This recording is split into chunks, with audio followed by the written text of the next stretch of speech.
everyone. Thank you so much for joining us today. We are so excited to have you here. This event today will be a great opportunity for those who aren't familiar with BridgeYear to learn about our program, and those who are familiar to gain even deeper knowledge of our work. Before we get started, I just want to make something super clear that this event is for you. Whether you're an educator, a donor, a student, a family or friends, or if you're just curious and want to know what BridgeYear is all about, we made this event just for you so we can interact with you and answer your questions. We called it a Q&A for a reason. We want to hear your questions and answer them.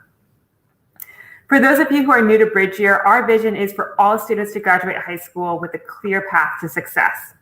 We've been able to do some amazing work since our founding in 2016. And while this past year with COVID has been really difficult for our program, we've also made some really incredible pivots and adaptations to continue reaching youth and expose them to high growth, high demand careers.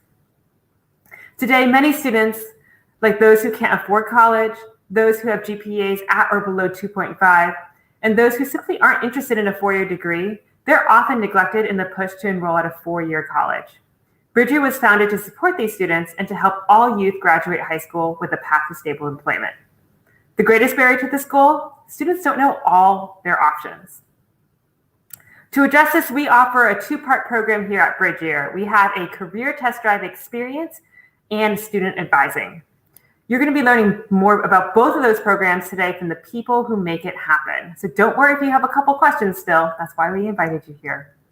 And with that all out of the way, I want to introduce you to the team and the people who will be answering your questions today.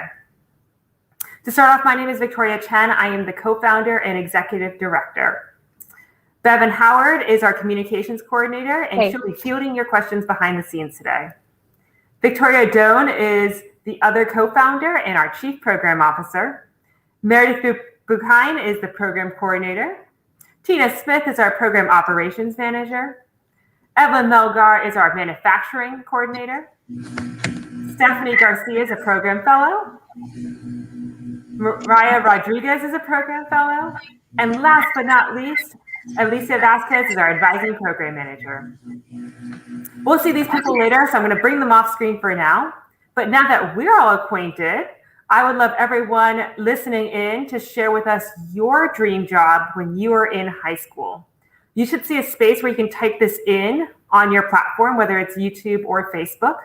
And that's the exact same way you're going to be typing in questions throughout the event. So go ahead and chat us what you wanted to be when you were in middle school as a trial run. And throughout the show, we'll be able to see what you type in and pull them into our broadcast to answer your questions live. So I'll wait a couple of seconds for those to come on in. Curious what our audience once wanted to be. By the way, hi board members. Thanks for signing in.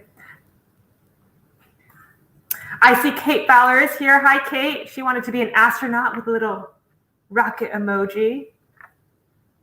Bryant Black wanted to be a garbage man.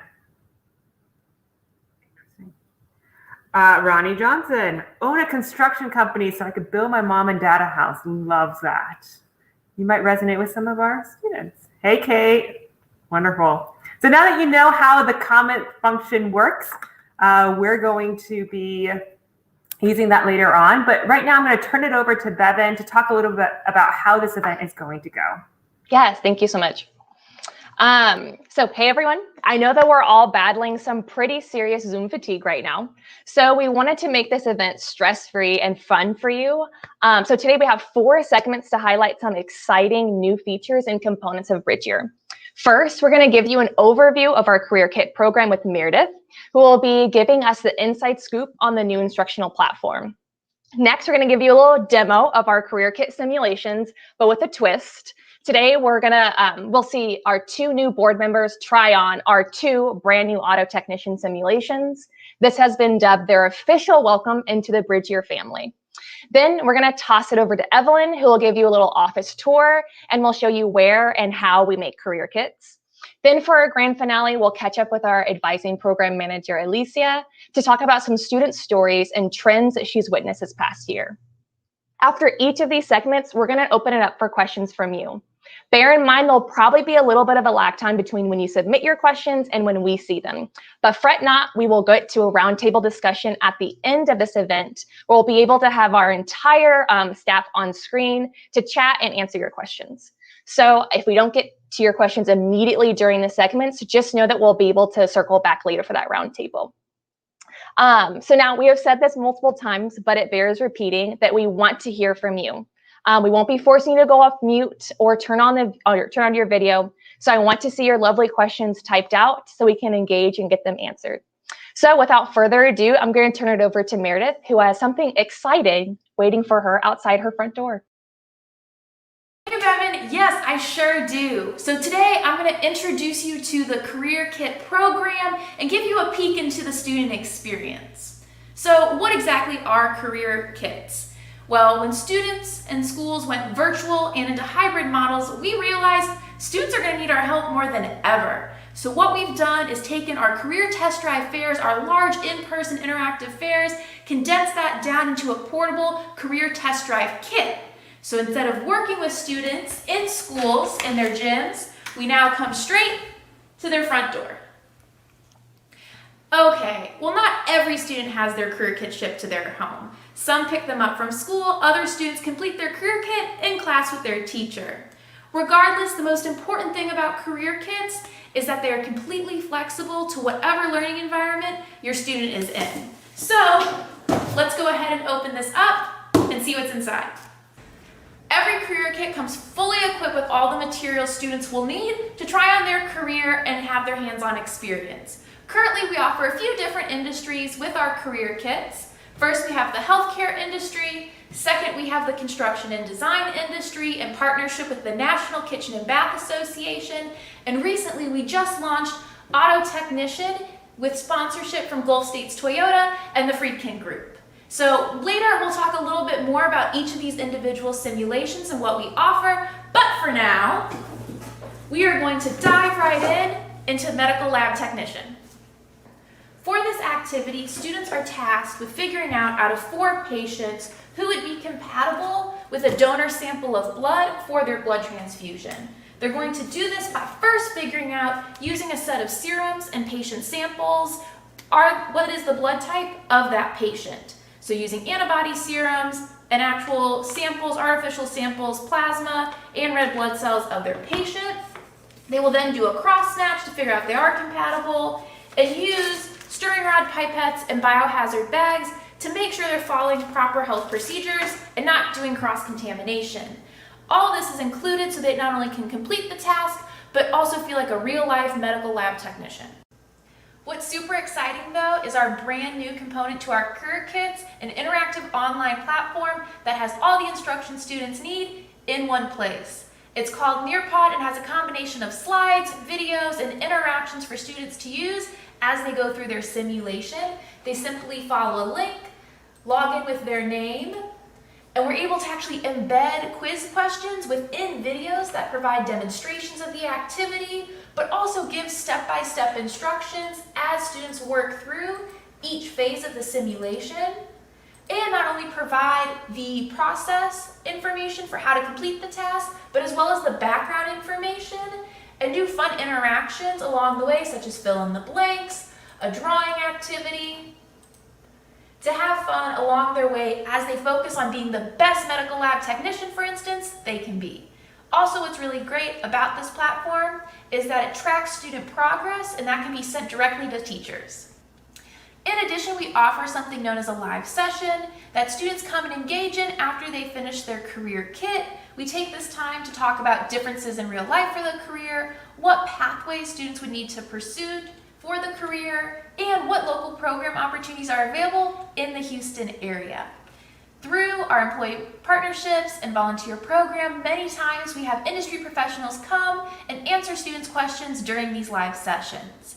We are so excited to offer these new virtual components to our program and excite youth about their future careers. Thank you so much for coming along the student experience and journey with me. Please submit your questions, if you have any, into the comment box. All right, I hope you all enjoyed that behind the scenes look into how that career program works. And right now, what I want to do is welcome Meredith back on screen. as well as Tina, because both of them have been working on Career Kit implementation this year. They're here to answer any questions about Career Kits, live sessions, or that cool platform that Meredith was able to show us. So hey, Meredith. Hey, Tina. Hey, Chen. Hey.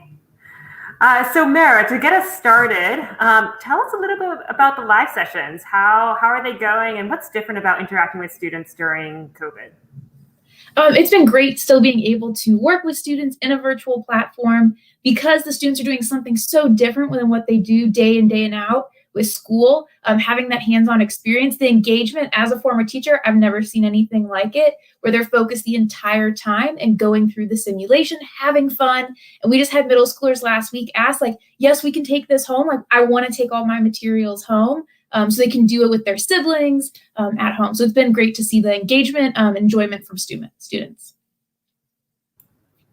That's awesome. Tina, I know you've been leading live sessions for our NKBA partnership that's taking us outside of Houston. Can you tell us a little bit more about that? Yeah, so live sessions has really given BridgeYear an opportunity to go across the country. So we've had the opportunity to engage with school districts in Las Vegas, in New Jersey, in San Francisco. So we really have the opportunity to bring this idea of career exploration to students that wouldn't normally be able to experience our programming and wouldn't normally be able to connect with professionals that are local. Through NKBA, we are able to invite in professionals to log on and talk to the students and engage with them about future careers. Great, thank you. I know that's been a highlight for us. Audience members, I'm going to remind you that we want to hear from you. So you can go ahead and chat any questions that you have in the comments. Bevan will behind the scenes pull them in and we will answer them live. But while we're waiting for those questions, Merritt, tell us about a story. You talked about the middle school students wanting to take the kits home, but what other stories can you share with us about live sessions? Yes, so we had one session, it was for the healthcare career kit, where we had what we talked about a little bit earlier, those follow-up conversations about what next steps can look like after students complete their kit. In one of those conversations, we had healthcare professionals, we had a nurse, an actual medical lab technician, and as a nurse was speaking about how, hospitals can pay for further schooling and all the opportunities with the different credentials and degrees one can earn in the healthcare industry and how there's a lot of flexibility. A student unmuted themselves, shouted, "Really?" And at first we didn't know where the sound was coming from, if it was a question, and they were just so genuinely excited about the opportunities they had never heard before because they knew they were interested in healthcare, but didn't know what that meant and could put it into words. So then they unmuted again and just shared how excited they were that there was growth and opportunity for them to pursue the career that they wanted to do. I love that because one of the reasons why we started BridgeYear is to show students that careers aren't linear, right? Careers have many ways of growth. You can grow within a career and grow within an industry. And that was of industry and voluntary bringing that to life for students. So I love that. Thank you. So I see we have a question from Bevan Howard. So she's asking, how long do the activities for each career take students to complete? Tina, you want to take that? Yeah, so at BridgeYear, we have a tapered model where we really want to meet the students where they're at. So for our middle school programming, each activity takes about 30 minutes and walks them through. But for our high schoolers who are at more an advanced level and can really get in a little deeper, those activities can take about an hour. Great, thanks. Kate Fowler, how much does a kit cost? I can take that one. So it costs us about $30 to produce a kit. We are subsidizing the half of that cost for schools this school year. So schools are usually paying about $15 to access a kit. Bryant Black, can we work on kits with our friends, or is that against the rule? Meredith, I'm going to throw this question to you. Yes, you can work on the kits with your friends. However, it is designed to be one-to-one use, where each kit is designed for one student to use all the materials and get that full experience, that hands-on experience going through each step of the process for a career task for a specific career. But that doesn't say that you can't be at the same table working with your friends, asking questions, working through the challenges together. Because we do throw in some challenge activities that really push the brain. So you'd want that collaboration. So collaboration is always available for sure. Kate Fowler is asking a great question. Are kits reusable? Tina, you're smiling, so I'm going to let you answer this one. So at this time, kits are created for one-time use. But as we continue to develop the BridgeYear model in our programming, we are looking into new opportunities and ways for kits to be more accessible to more students. So one way of doing that would be classroom kits, where teachers can order an original set of kits and then just come back to us to get the materials that need to be refilled back to them. Yes, that will be really exciting for us. It will cut down on a lot of our manufacturing needs and supply needs, but still be able to reach even more students next year. So that's all the time we have right now for questions around career kits. Evelyn's coming up next for a sneak peek into manufacturing. But thanks, Mary and Tina. We'll see you all later in the roundtable. All right, so coming up next, we're going to get an even closer look at the actual simulation themselves. So this year, we were fortunate enough to welcome 2 new board members to our team, Kate Fowler and Veronica Frederick. And we didn't tell them this when they joined the board, but we have fun here at BridgeYear. And so we asked them to try their hand at our brand new auto technician simulations that we launched this year in partnership with Gulf States Toyota and the Friedkin Group. We then filmed it and are going to show you the pros and cons and all the good and bad of their experience. I am going off script. I need to stick on that in script. So first, we're going to kick it off with board member Kate, who will be trying the electrical circuit activity.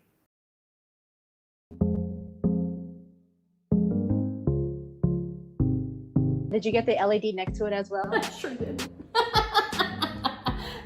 Kate's one of our newest board members. What she is doing is our auto technician electrical circuits career kit. Mm-hmm. Yes, circuits. That's going to go into the bread. I keep calling it a bread box. A bread. What is it? Breadboard. Breadboard. Bread.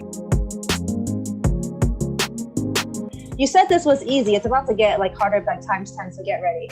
You know, we're going to see if it gets any harder because I'm pretty much a technical whiz. So we'll see.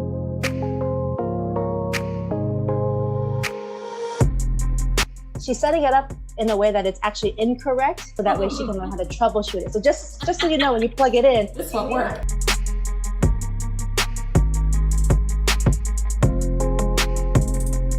Maybe the connections aren't tight, so current's not flowing. That could be a possibility. There could be an open circuit somewhere. Maybe the buzzer's broken.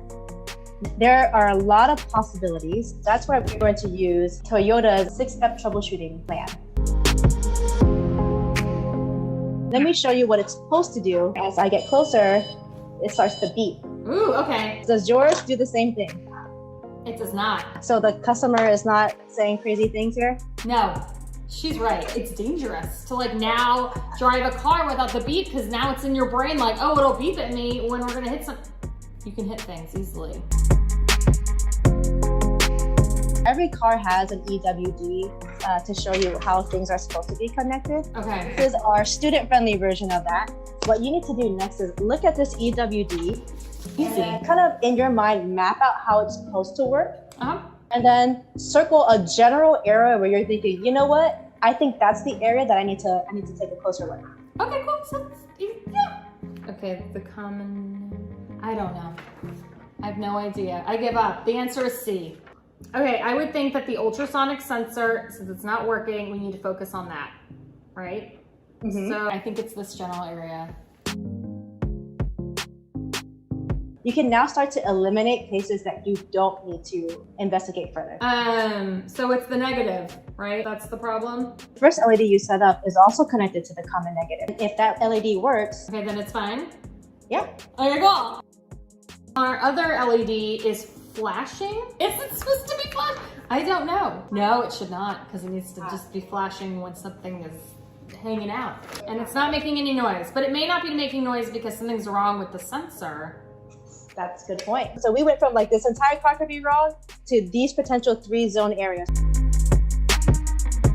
Now we need to think about what order do you want to go into to analyze? I want to do the sensor first. I think that if the sensor works, then the buzzer will work. And then we can figure out the light bulb situation later. It's like you looked at the slides ahead of time because you said exactly the right thing. I didn't. I'm not a cheater. Use this wonderful repair manual. Oh my gosh, there's solutions, thank God. It has some context as well as how to troubleshoot guides. And we created this repair manual in conjunction with our friends at Gulf States Toyota, who helped us develop this career kit. Thanks, Toyota. View problems in 4 to rectify any issues related. If you move your hand closer, it beats faster. If it's a little further away, it beats slower. It's like, oh no, a trash can. Pedestrian. A dog. So safe. Beep, beep, beep, beep, beep, beep. So now that Kate is no longer running into her dogs, it's now time to watch our second board member, Veronica, try the wheel balancing activity. So Veronica, you're up next.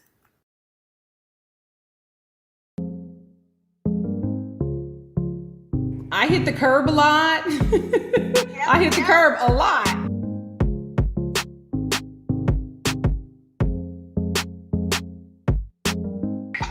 Okay, I think I can do it. Veronica, what you have in front of you is our career kit that we co-created with Gulf States Toyota. This is the wheel balance one.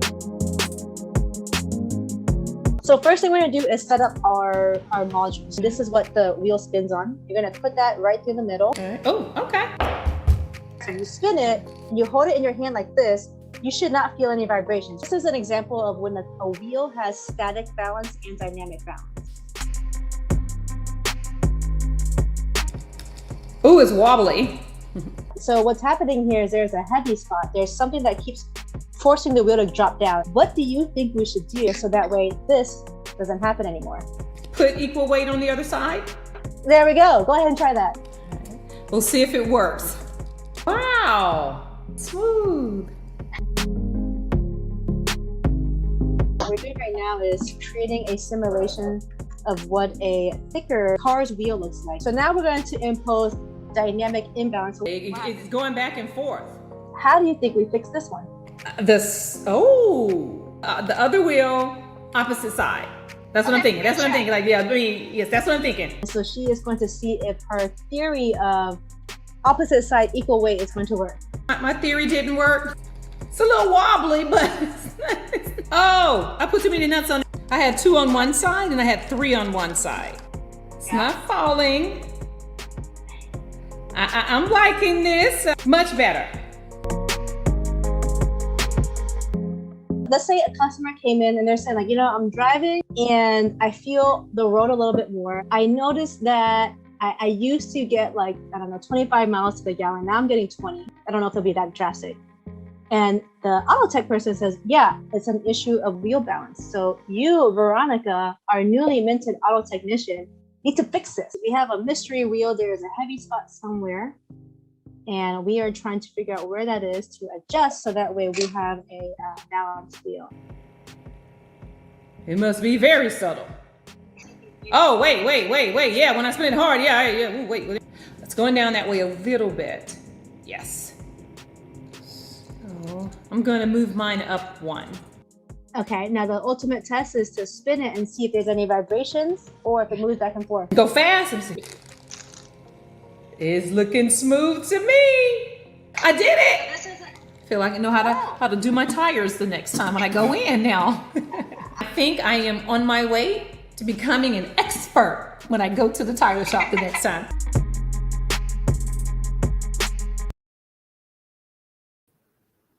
So now that Veronica also has all of her wheels sorted out, we're going to welcome Doan onto the screen. Doan designed both of these career simulations, working closely with Gulf States Toyota. So Doan, why don't you get us kicked off by telling us a little bit more about that partnership we have with Gulf States Toyota and that process for designing these career kits?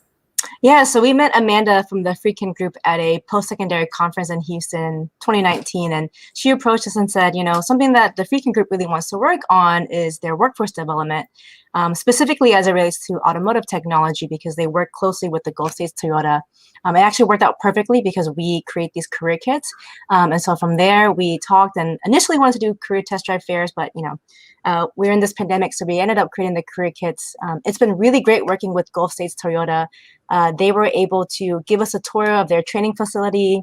We got to interview their staff and really spend time distilling a very complex vehicle and to pinpoint 2 specific systems that we could create a career kit out of. It's been great working with them. I work closely with Toby, and I send him pictures and videos, and he and I talk for a very long time about all the ways we can improve it and make it a lot more realistic for students. And Toby, for context, is the workforce development manager over at Gulf States Toyota. So he trains auto technicians, he hires new ones for the dealership. So he really knows what he's talking about. Mm-hmm. Yeah, it's been great. So what about why wheel balancing and why electrical circuits? Why did you all choose those 2? Yeah, so with wheel balancing, that's kind of the fundamental role of a vehicle. Get someone from point A to point B with as little friction as possible. And so that is the key with wheel balancing. That's one of the first things that trainees will learn when they get to the training center, wheel balancing. And also, it's something that you do all the time when you take your car to get checked up on. First thing they're gonna say is, we're gonna do wheel balancing. So we thought it'd be really cool for students to get a understanding of what that looks like when they send their cars off. The second piece, though, is Freakin Group and Toyota really want to show that cars are evolving, and it's not just kind of like going into the hood and turning the wrench and tightening some bolts. There's a lot more technology within cars, and cars now are a lot more safe. And so that's how we landed on the electrical circuits one. That system is actually called I always get this wrong, Advanced Driver Assistance System. And so that gives the students the ability to see the technological side of cars and just think about all the ways that technology can improve and just help cars evolve over time. Yeah. Great. Kate's here asking, what are next steps for high school students that want to do this type of work? Is it college, training, where? Yeah, so I'll talk specifically about Gulf States Toyota. They have a T10 scholarship program. They partner with different community colleges across the country. In Houston, that's San Jacinto College. So students can enroll into San Jac and get the training at San Jac, train the Toyota way. So that way they can immediately gain entry and work into a dealership at any dealership across the country that's Toyota. That's one way you could go about it. There are different ways. You could also, I think you can, I had to double check my language here. This is a note to myself. You can also work at the dealership directly, but you would still need some kind of training. But when we talk with Toyota, they suggest, if you're looking to move up in management, definitely suggest at least having that certificate. Best would have the associate's level.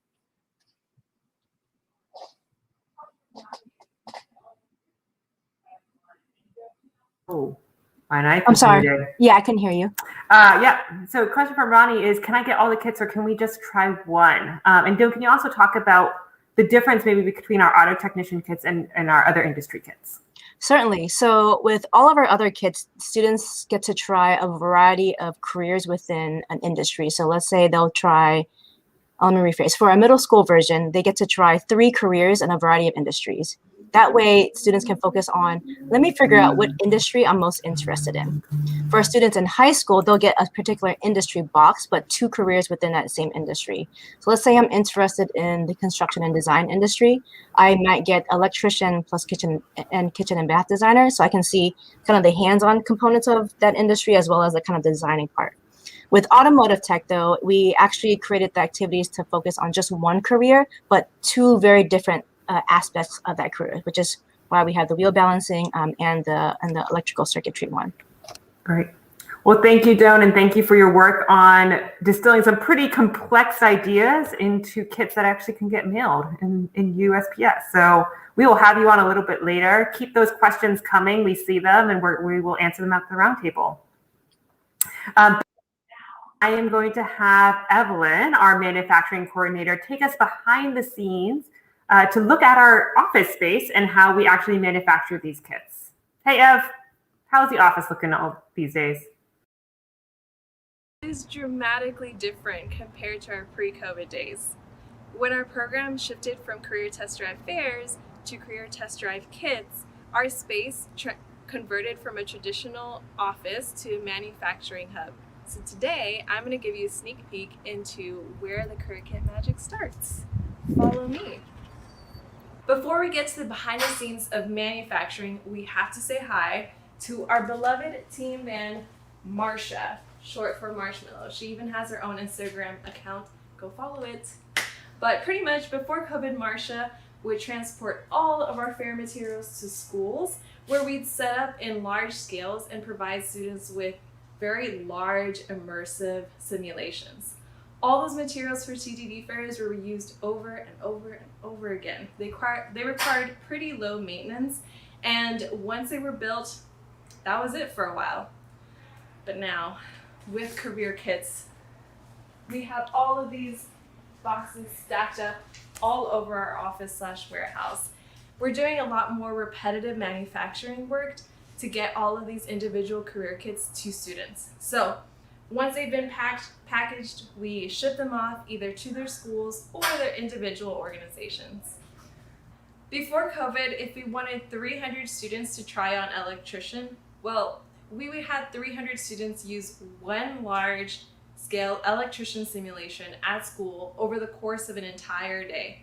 But now to hit that same number, we have to build 300 individual electrician career kits for each individual student to use and try on at home or in school.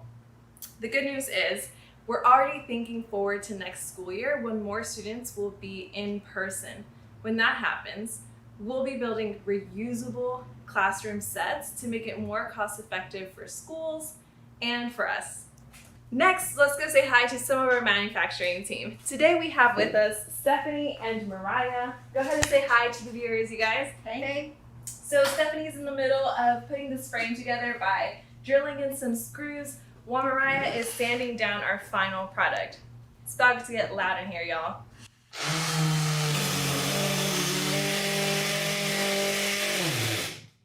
Yeah, that's Manu for you. So this is our final product. This is the electrician frame, which acts as the house frame for a student's client. And so what they're going to do is they're eventually going to screw in their light bulb. Before they do that, they have to wire everything together. So this is just one component out of all of the other individual components that go into building one career kit. So I'm going to go ahead and show you where all of that even is. Follow me to our office. Finally, we're in the office where all of our individual materials live. This is where we store all of the different components that go into career kits. Using this space for inventory and manufacturing has allowed us not only to build a new program, but to also reach students all over the nation. Places like LA, Newark, and Los Angeles. So let's go and take a closer look at what we have in here. So this is our health information technician shelf, where we even created a BridgeYear medical codes book. Students use this to add codes to their patient's insurance claim form. All of our shelves are divided by which type of career kit. So we have electrician, 2 for that because there's so many materials. We have designer, and then you've already seen medical lab technician. Here's the bag where we have pipettes and gloves that students use. More med lab, and then our brand new auto technician, which you saw our board members try on earlier today. And then over on this corner, we have all of our middle school career kit supplies. So we're transitioning to powder test tubes, and we use all kinds of crazy things to make that blood. Something like formula, beet powder, all types of weird stuff. And this is where all of that stuff lives. Thanks so much for coming on this office tour with me. I look forward to answering all of the questions that you're submitting through chat as we speak. See you next time.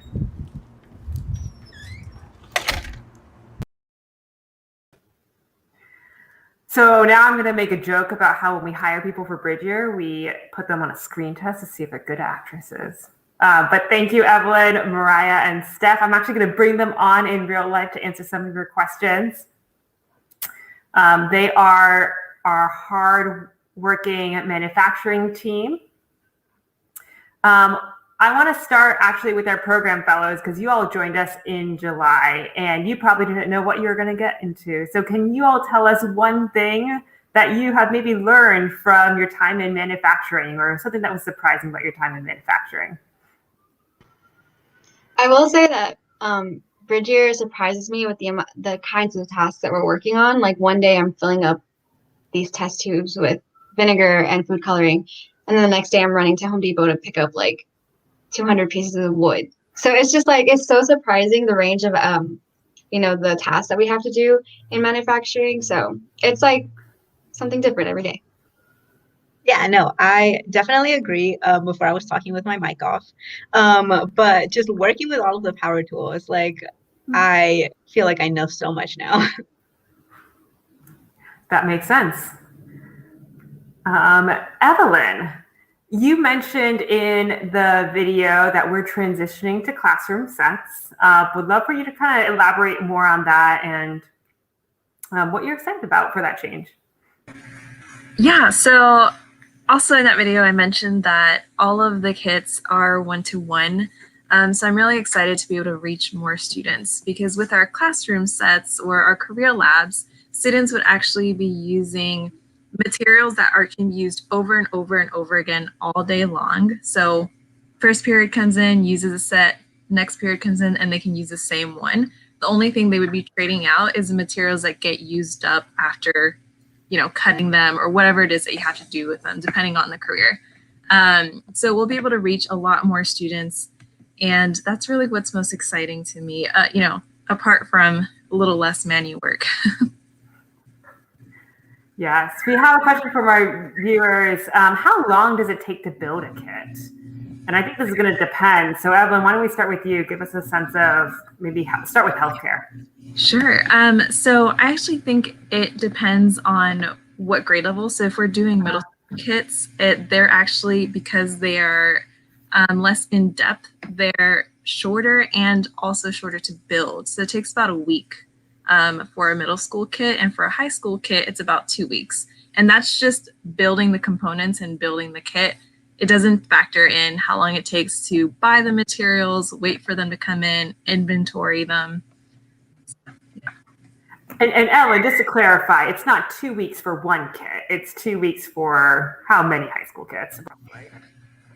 Yeah, so it's about a week to build multiple kits. So it'll be like we're building electrician, med lab, and health info all in a week. Great, and we tend to do it hundreds at a time, right? It's not like not one. All right.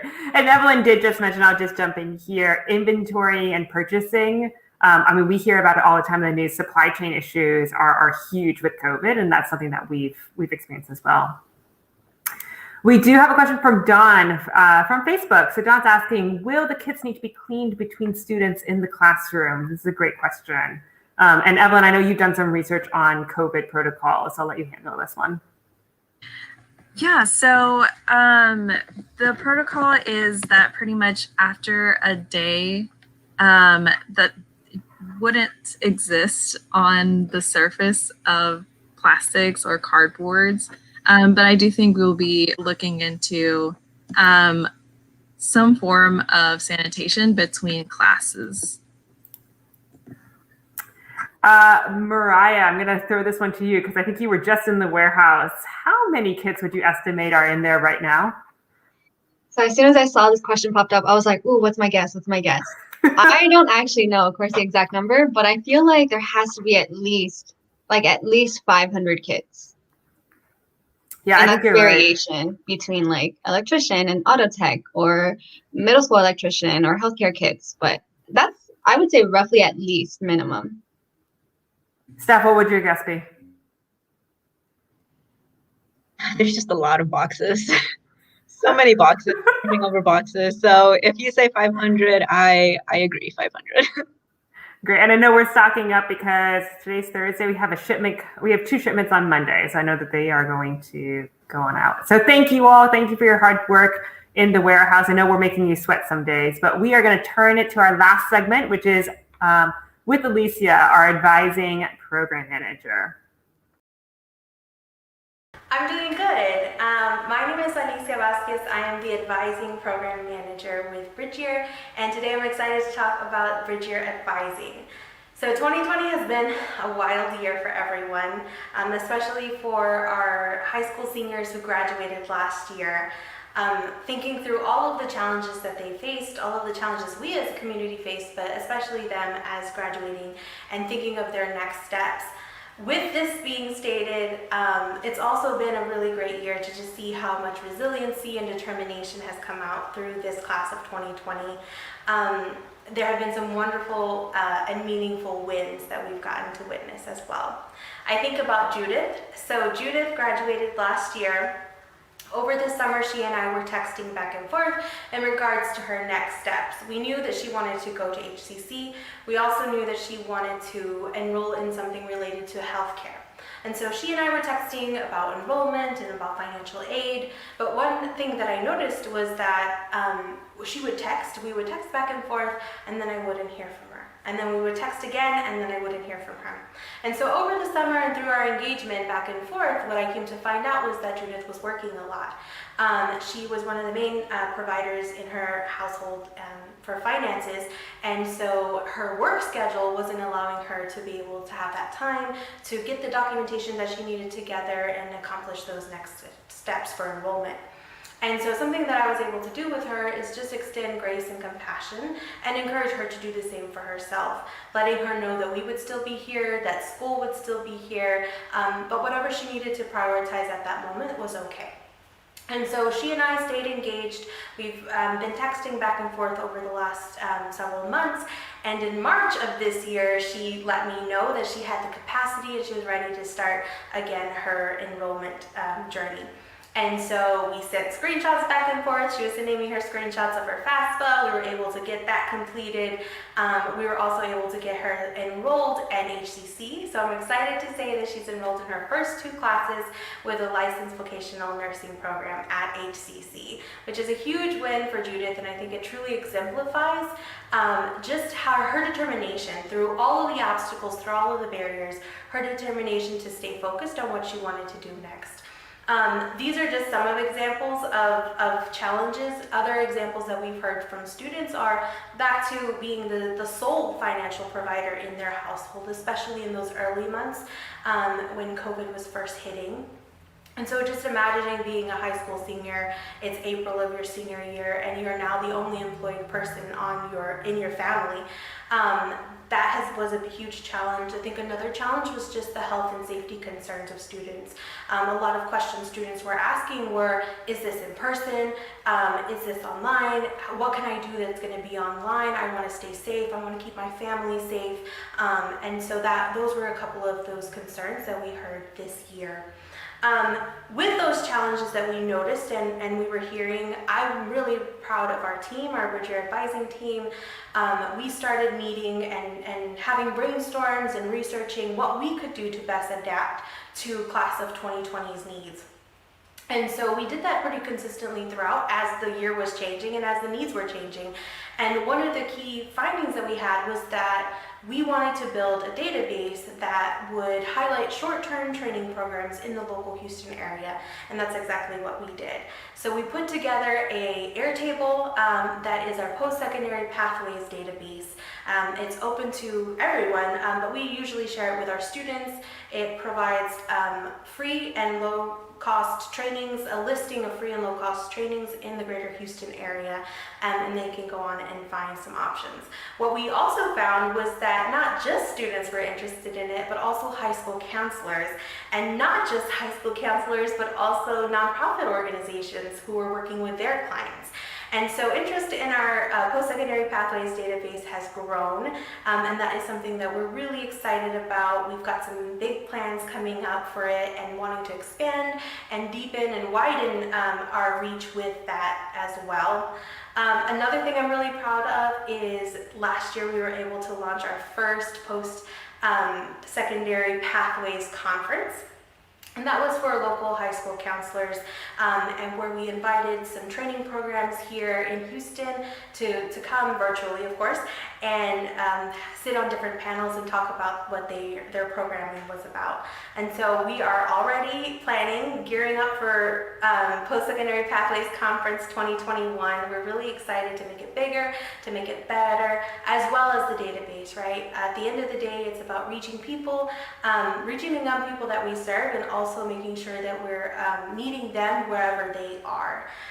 So I'm really excited to hear what questions that you have for me, and I'm excited to answer them. I love that because it just shows Alicia's passion for the students that she worked with and just how many iterations of advising and making that program better we've gone through this year.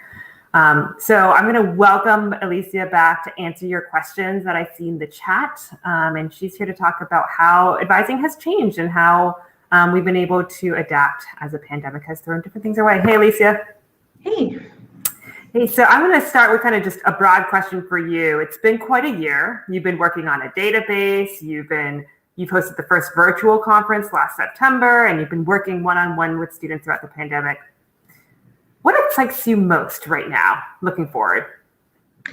I think what always excites me most is working with the young people that we serve, and just being able to be a part of their lives and a part of their journey, and just the potential that there is.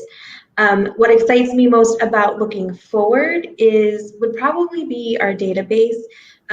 We started out with just a really simple Airtable, and originally we were thinking we would just share it with our students. We wanted something that would be accessible to them at any time. So that means 3 a.m. on a Saturday if they're looking for their next step. Wherever they are, we wanted to make sure that we built something that would meet them where they were. So I'm really excited about that. I'm also really excited just in interacting with different partners.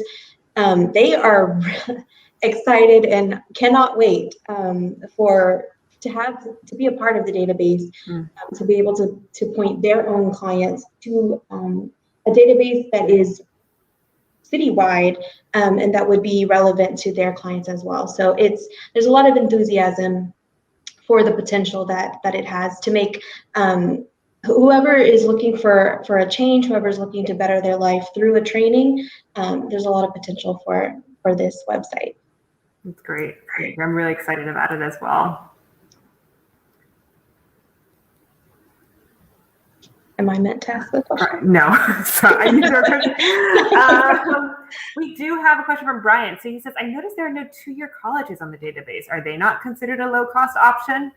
That's a great question. We actually have HCC on there, and we are going through currently and making sure that we're including not just HCC, but Lone Star, San Jac, Lee College, College of the Mainland, Galveston College, just to name a few that are in the greater Houston area. So they are absolutely low cost. They have great programming, and we're making sure to include those there.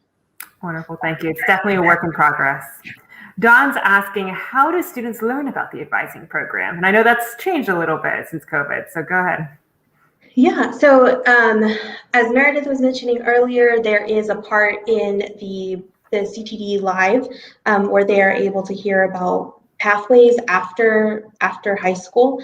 In addition to that, I also join some of the lives. If we know that there are high school seniors specifically on there, I will join the live as well and be able to interact with the students there. In addition to that, they can fill out a survey. I've also, one of the big ways that I'm getting people is also through word of mouth. So this is something new, but students are asking, hey, I have a cousin who's also graduating this year, or even students from 2020 currently are letting me know, I have a younger sibling or have a younger cousin who is graduating this year, 2021. Can I share your information? Of course, everything is open and we want to share as much as possible. So that's another way that we're getting connected. Absolutely. Do you advise via texting or can students speak with you? Great question. That's a great question. Yes. So primarily via texting, but Of course, my Zoom is always open. With some students, they do prefer a phone call. With some, they prefer a video call. And so I am trying to meet them wherever they are. Texting seems to be the preferred method for the most part, but I let them know that, of course, I'm available for a phone call and also a Zoom or a video call as well. All right, great. Thank you, Alicia. I love that you always shout out our students and celebrate their wins, but you also have been working really hard, so thank you for your commitment. Yeah. All right, we'll see you a little bit later. Bye. So this year has ushered in quite a few firsts in a lot of ways. Perhaps the most interesting for our team has been the need to film video content for both our program and for this event. So for a team with minimal filming experience, this means that we've had quite a few slip-ups and moments that would be impossible not to share. So before I invite the team back on screen to have our roundtable discussion, I wanted to give you all viewers what you really came for, which is our blooper reel. Feel free to submit questions for that roundtable discussion as you're watching this for us to answer in real time. This is where the blooper reel will be. We don't have it right now. And scene. So now I want to welcome back our entire staff back on screen. Here they're here to any questions that are remaining in the chat. So hey everyone. They were excited to see the blooper reel, but we're going to hold off on that until the very end. All right, so everyone's back. And we're here to answer any questions there are.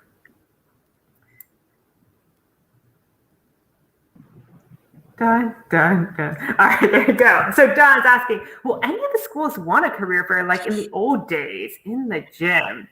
Don, I think you've actually had some communication with schools, so I'll kick this to you. Yeah, we've heard some schools, we're trying to talk to them about career kits, and one of the first things they say is, come talk to me when you're doing fairs again. So they ended the conversation early, let us know what they're looking for. So I think there's going to be a variety. There are some schools who are looking for that big school event, so they're really interested in the career fairs. There are some schools who don't have enough students to make the career fair quote worth it, and so they're going to be more interested in the career kits and the career CTD lab. So I think with the wide variety that we have, we'll be able to reach more people and provide more career exposure for students. Great. Does BridgeYear have a TikTok? There's a lot of career exploration taking place there. Apparently, could be a good opportunity to go where the students are.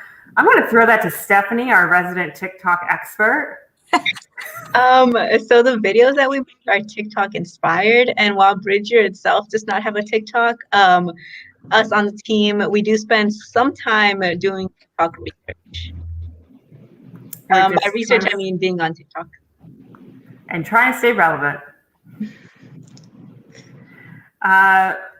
Don saying, you all talked about the kits in Las Vegas, Chicago. Are there links to opportunity outside of Houston? Tina, I'm going to throw that to you. So currently all of our initiatives outside of Houston are through our partnership with the National Kitchen and Bath Association.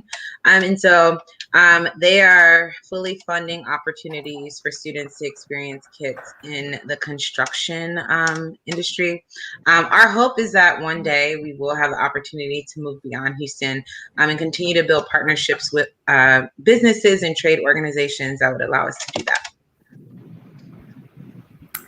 Kate's asking, how do people sign up to be a volunteer? And we have volunteers sessions coming in volunteers come on for our live session. Meredith really manages that. So I'll throw this to you, Meredith. Yeah, so for our volunteer program, it's through a combination with our actual partners. So through NKBA, we work through their membership network to secure partnerships and volunteers, also the Hammer community as well. When it comes to healthcare, it's been through our social media platforms and word of mouth. And then for the fall semester, we are working to expand it and grow it. And then also in regards to auto technician, partnering with Toyota, they've been wonderful as well with providing volunteers for live sessions. So we're excited to see that grow in the fall. Who is NKBA and what do they have to do with BridgeYear? Tina, go for it. Yeah, so BridgeYear is actually popular, known around the country. The National Kitchen and Bath Association is a trade organization made up of the largest number of kitchen and bath professionals. The one of their VPs was looking for an opportunity to address some of their workforce shortages that are occurring in that industry, and she found BridgeYear on Google. Through that connection, we have been able to partner with their Next Up initiative, which is really about educating students about kitchen and bath careers, giving them the opportunity to experience those careers, and then hopefully seeing them pursue those opportunities after high school. Do you share information to give students an idea of how much job professions can pay? Evelyn, I'm going to toss this to you to talk about live sessions. Yes, so after students try on career kits, they join our live sessions where we go over career pathways, how much they would earn starting off, and then what the actual median pay is for each of the careers. And Elisa, do you want to build on that in terms of advising as well in the database? Sure. So the database actually includes what the entry level average is for here in Houston. And we talk about that as well. And we try to make sure that all of the programs that we're sharing are livable wage. What happens when a student makes a mistake or has trouble with the kit? Mariah, I know you've seen this because you've done a lot of our synchronous instruction with students. What happens? Okay, so most of the time when students have troubles with their kits, we try to just troubleshoot them. So we try to like guide them with questions on how, like, what can they check for? Like, for instance, if they were having trouble with like lighting up the light bulb and they didn't know really what to do, we tell them, make sure, you know, the correct colored wires are with the correct colored screws, make sure nothing is loose, things like that. We try to guide them for like just to successfully complete their career kit. In terms of anything else, like in terms of things that are missing maybe, or yeah, I mean, I don't think we've ever had that situation come up yet. I think we've been pretty good at making sure the quality of the kits go out are as accurate as they can be. And we'll keep our fingers crossed. Kate's asking, what type of funding support is currently needed? So as a nonprofit, we are always raising funds. We're always trying to, one, increase the quality of our programming, making sure it's relevant for students. So our advising database is a great example of that. That's a new innovation that we will need support for. And then the second thing we're always doing is trying to make sure that we reach as many students as possible, because we know that there are so many young people who are really trying to figure out what they can do after high school. And there's so many companies who need this growth in their workforce. So funding can either support innovation or the expansion of our existing programming. And be happy to connect with you all after this event if that's something you're interested in helping us do. Well, I have thoroughly enjoyed this event. I want to respect everyone's time and really appreciate you for signing in. Thank you for coming to celebrate all the amazing things this team has accomplished during this incredibly stressful and eventful year. Thank you to this team for remaining committed. And thank you for everyone who's attending today. I hope you got something out of the event and feel even more connected to our mission and to our organization.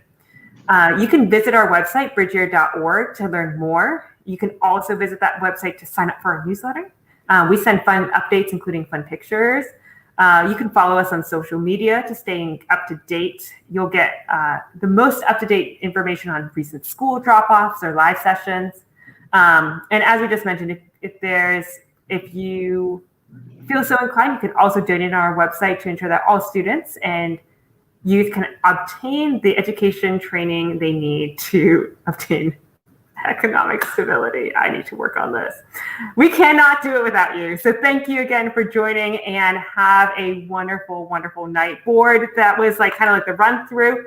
If you all will, there is a Zoom link in that email that we sent for quick feedback. I'll send it out really quickly through email. Cool. Thanks. All right.